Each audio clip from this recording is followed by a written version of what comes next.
I want to do today I'm gonna relax, but while I cook something, some couscous, I want to give you two examples of the of applications of the voice theory. So maybe you were nice enough to join me for my birthday yesterday in my live stream where I explained the basics of voice theory. It's basically how the mind works. And something that has slowed me down on my channel, or something that, whatever, is that sort of a lot of the concepts that I'm working on, or a lot of the things that I have, I've started to develop my own vocabulary for it. There are certain fundamentals that you need. And so I can't actually talk about any ideas as I sort of have them. I have to first figure out a way to explain it to you guys, which is why the live stream yesterday is now assigned reading. Um, And so I'm going to assume that you have a basic idea of what voices are as I define them. Okay, so here are two examples. So yesterday, so embarrassing to admit this, difficult to admit this, but yesterday I did not, there was a person in my life I didn't feel celebrated enough on my birthday. Oh, it feels so gross to admit. But that's the power of voice theory, that I know that that was something that was sort of bothering me.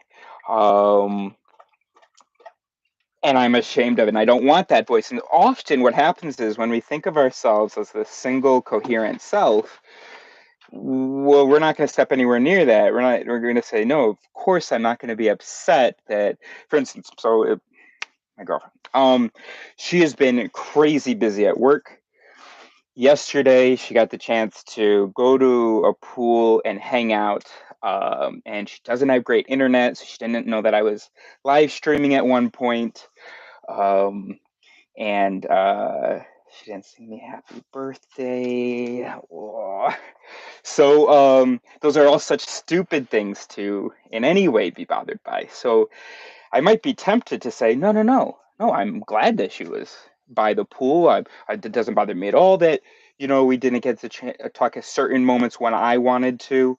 That would be absurd. But as just you and I, just one person, but there was another person that stopped in. As we know, we have all of these stupid voices, and so basically, what I had to do was just kind of sit with it.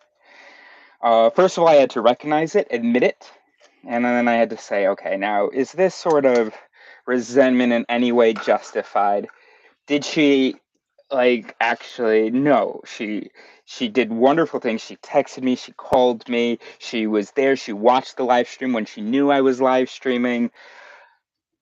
So then I decide, okay, so that is a maladaptive or a maladapted in the situation voice. That's a mala. I'm going to disregard it. It's not always that easy because the first step, which is the most important, is to already be wary of your impulses of your voices. And I am. So anytime I feel mad at someone about something, I always go, is that right?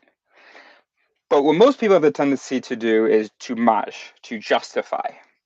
Um, they are upset and then they don't choose to or anything, but then their brain of course starts talking about the things that could upset them, and often it's not the thing that was really upsetting them. I don't have an example for that for my birthday because I didn't say, oh, you didn't do this, and like I'm not even bothered that blah blah, but you didn't. I don't have an example because I didn't do that, but I do have an example of someone else who is frustrated at work, and um, she's frustrated at work. He is frustrated at work, and and I asked, "What's wrong?" As soon as we spoke on the phone, I said, "What's wrong?" He said, "Oh no, nothing." I said, "Okay, maybe sometimes I say I'm autistic and stuff, but come on, tell me what's going on." "Oh no, nothing, nothing, nothing." Oh my gosh, how long are we gonna do this? "No, I'm just tired." "Oh, okay, okay." Oh, that's interesting. Then I went into a whole spiel about sometimes I think I don't notice when people are tired. I just assume they're upset, and how stupid it is that people like react weirdly if you do say you look tired. And he's listening to all this, and I'm going, wait a minute, wait a minute. Oh no, actually, you're not tired. What's going on? What's going on? What's going on? And then the tears start. Of course, of course, okay. Oh, so maybe, I mean, he's just a friend from college, so maybe he didn't want to get into the details immediately. And so he's saying that people aren't doing their jobs well at work. That things sort of that there's that yeah that they're not doing their jobs well. That was the main complaint. And we realized that maybe the vat, the actual voice to which we could attribute these feelings,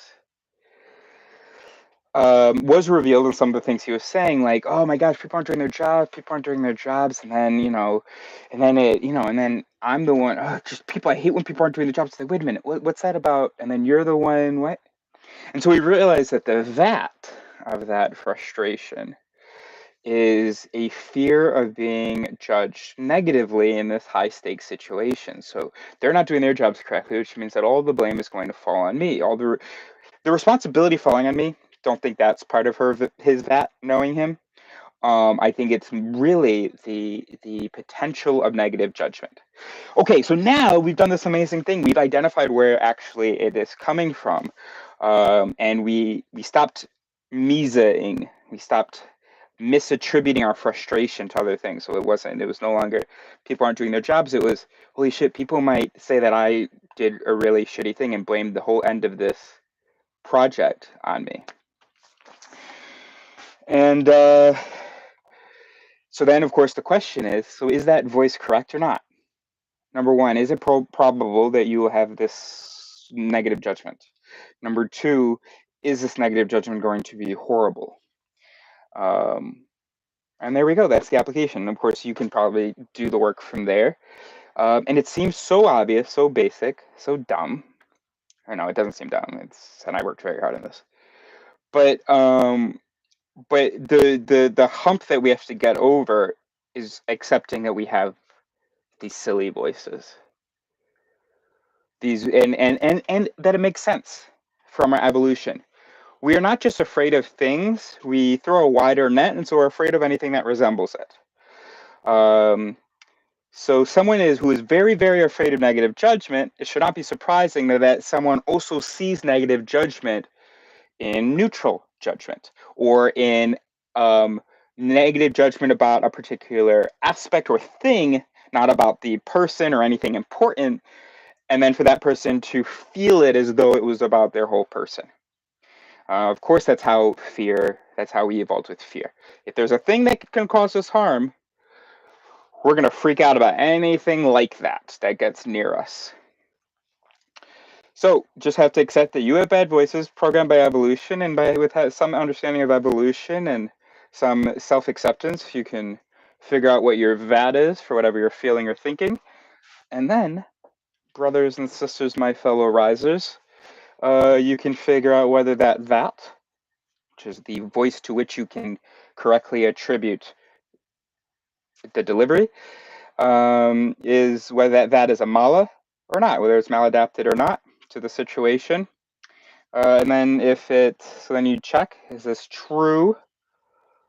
And then if it isn't, or if it isn't useful, if it's for some reason not adaptive, then okay, then you have to, no heed, no need, refute to mute. But